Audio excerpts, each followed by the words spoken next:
And here we are, back again, in Star Wars The Old Republic.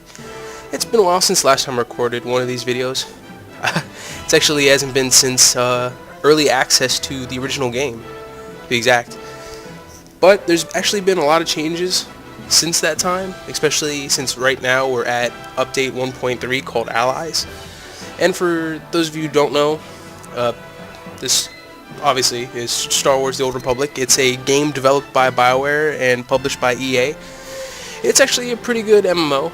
A lot of people keep calling it a WoW clone, and there's some reasons that are obvious.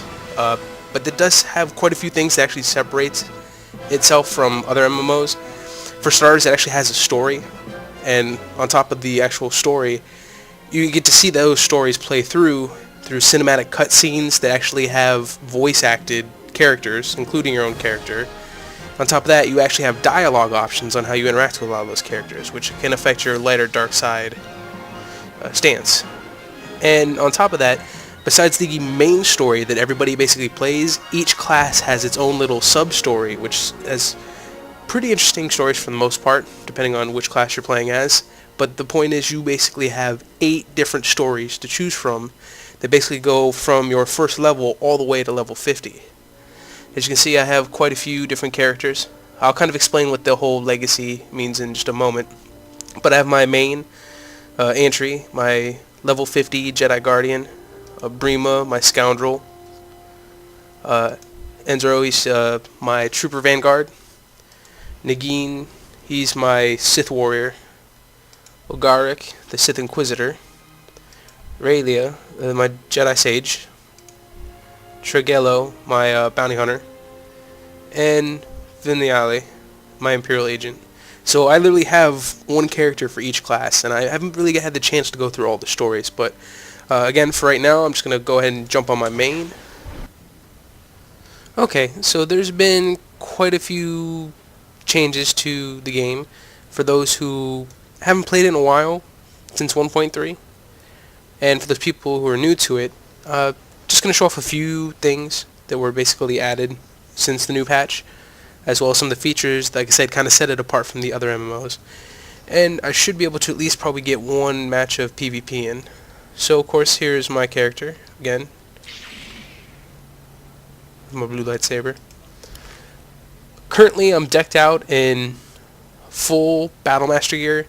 It's the second highest tier currently for PvP gear. I'm able to actually, since I'm higher enough Valor rank, to augment the pieces, which basically means you can add additional pieces to further increase its efficiency. So that way, my character is still built to where he could probably be PvE viable as far as endgame content as well as PvP. That's kind of the way I wanted to build him. Because even though I'm not a big fan of PvP, some of the other guild members are, so I'd like to be able to kind of have the best of both worlds. But that's a cool thing. Basically, a lot of the epic level armor, you can actually, if you like the look of it, you can keep it and then just gut the better stat pieces and put it into the armor that you do like. So basically, you can wear almost whatever you want as long as it's either an orange, like my Battlemaster Vindicator chest guard, or at least a purple. And you can go ahead and switch out all the pieces you want so you get something that you actually enjoy. And as far as new updates to the game, well, Legacy was actually added in 1.2, but that's one of the things that kind of sets the game apart from other MMOs. It's partial getting nice little perks to actually rolling more than one character, because what you have is, as you can see, you have the Nobi Legacy. A legacy is basically almost kind of like a family tree, or basically how the characters are connected to one together. So for people who like to RP or enjoy story, it tailors to them. But again, there's also perks and other things that people can gain for rolling more than one character. Because the legacy level is basically the accumulation of experience from all the other characters combined. For instance, the way I have it set up here is Trigelo and Raylia are married, and they had 3 kids, which were Antry, Brima, and Enzro, who were all siblings. To which Antry ended up marrying Finleyali, and this icon basically means that they're rivals of one another, between Enzero and Nagin, similar to the same way that Ogaric and Trigelo are. Again, mostly story stuff, things most people usually don't care about. But aside from that, you have unlocks for each class. And the way it works is once you fully unlock the little sub-story that each of your companions get, because for people who aren't used to the game, as you can see here, my companion Scourge, you actually get player companions that kind of help you out during your missions, and even some of the lower level flashpoints. They're there to basically support you. But again, back to the legacy, once you complete each of their stories, each of them kind of gives you bonuses. Like for instance, I've completed Kira and Doc's full storyline, so either of them, if I have them out, I get some kind of perk for finishing their story. And once you complete chapters, you also unlock other things. After completing the first, actually Chapter 2 gets you the emote. Chapter 2 also gets you a buff, because each class has their own buff.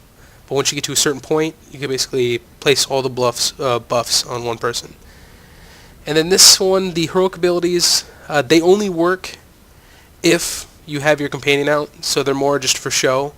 They do a decent amount of damage depending on what it is. It can be helpful in PvE, not of course in the end game because you can't have your companions there. But for instance, any of my other characters can use the heroic ability of the Jedi Knight Sweep. On top of that, if you get a character to level 50, you're actually allowed to, regardless of what faction you are, to go ahead and use that species on the other side. So I can actually have a Sith Pureblood as a Republic Jedi Knight if I were to get level 50. The only thing I've gotten to level 50 so far, though, is Antry, who's a human. So I get... Okay, so finally got to a war zone. Go ahead and jump in and see which one we have. Oh, for the most part, this is probably going to be terrible, and Republic's probably going to lose, because that's generally the way it works on my server.